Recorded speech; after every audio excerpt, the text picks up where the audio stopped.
Magandang araw po mga igen at sa aking mga subscriber sa YouTube at mga followers sa aking Facebook page. Ang ating video ngayon ay ang 1799 walong escudo coin ay isang kahangahangang artifact mula sa panahon ng kolonyal na Espanya, puno ng kasaysayan at numismatikong kahalagahan.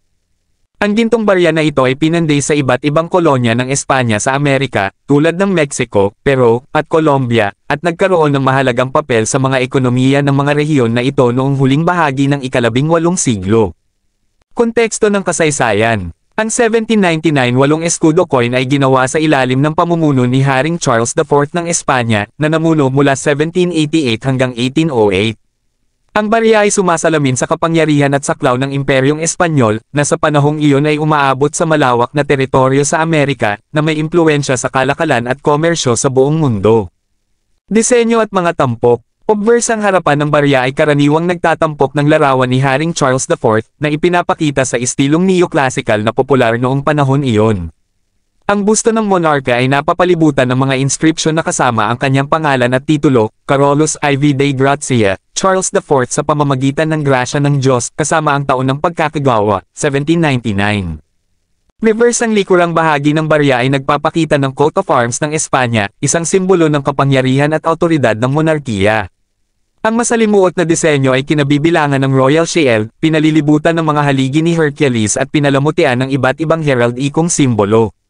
Ang mga inscription ay kadalasang kasama ang HISPANIARUMETIND Rex, hari ng mga Espanyol at mga Indio, na binibigyang diin ang malawak na saklaw ng korona ng Espanya. Material at komposisyon. Ang 1799 walong escudo coin ay gawa sa ginto, partikular sa isang halwang metal na kilala bilang 875 fine gold, na nangangahulugang ito ay naglalaman ng 87.5% purong ginto at 12.5% ibang mga metal, tulad ng tanso. Ang halwang metal na ito ay karaniwang ginagawa upang mapatibay ang barya at mabawasan ang pagkasira. Ang bawat barya ay naglalaman ng humigit kumulang 27 gramo ng ginto, kaya't ito ay isang mahalaga at mahalagang piraso ng pera. Ekonomiko at kultural na kahalagahan.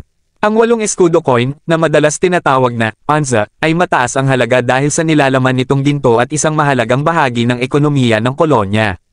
Ito ay nagpasigla ng kalakalan sa loob ng mga kolonya ng Espanya at sa ibang mga bansa, bilang isang pinagkakatiwalaang at kinikilalang medium ng palitan. Ang halaga at pagiging maaasahan ng barya ay ginawa itong pinipiling opsyon para sa malalaking transaksyon at ipon. Kolektibilidad at pamana. Ngayon, ang 1799 walong escudo coin ay isang prized possession sa mga collector at historians. Ang kasaysayan nito, kasama ang nilalaman nitong ginto at masining na detalye, ay ginagawang isang highly sought after item sa numismatikong komunidad.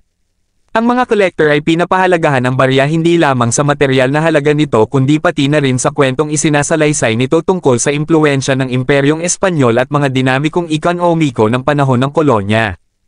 Pagpepreserba at halaga. Dahil sa kanilang edad at nilalaman ng mahalagang metal, ang mga baryang ito ay kadalasang maayos ang pagkakapanatili, bagaman ang kanilang kondisyon ay maaaring magkaiba.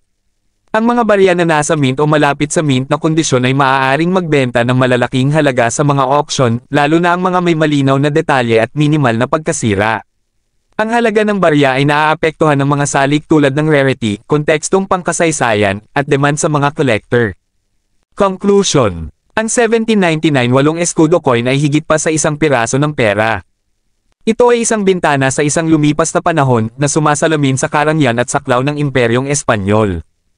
Ang mayamang kasaysayan nito, kasama ang nilalaman nitong ginto at magarang disenyo, ay ginagawa itong isang kapana-panabik na paksa para sa sinumang interesado sa numismatika o kasaysayan ng kolonyal na coinage ng Espanya. Ang pamana ng walong escudo ay patuloy na umaakit ng imahinasyon ng mga collector at historians, bilang isang patunay sa patuloy na kaakit-akit ng mga makasaysayang artifact. Maraming salamat po sa panonood, huwag niyong kalimutan mag-follow sa ating Facebook page at sa ating YouTube channel and click the icon bell para updated ka kung mayroon bagong video. Maraming salamat po, God bless you all.